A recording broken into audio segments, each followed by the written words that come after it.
भाई जितना परेशान मैं अपनी घसी पिटी जिंदगी से ना हो यार, जितना भाई इसके बाबू बोलने से हुआ हूँ।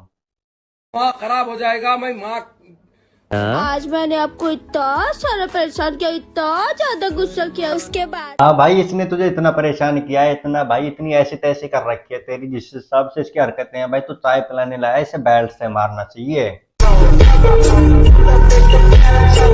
भी आप मुझे ही मनाने के लिए मेरी फेवरेट जगह अपना 500 का तेल फूक के मुझे 5 रुपए की चाय पिलाने लाए हो क्या? यानी आंटी, सबसे पहले तो ये भाई 500 रुपए का पेट्रोल जला के आए हो तुम लोग, ये बताना जरूरी था। मतलब हमें गरीबी का एहसास दिलाओगे तुम लोग है। और भैंस की टांग, मुझे ये समझ नहीं आ रहा भाई, 500 रुपए की चाय खा मिल रही है भाई, साला हमारे नुक्कड़ पे 500 रुपए का कोई कुल्लड़ ना दे। इन्हें भाई चाय मिल रही है, कम से कम झूठ तो अच्छा बोल लो, वीडियो अच्छी ना बना सको तो।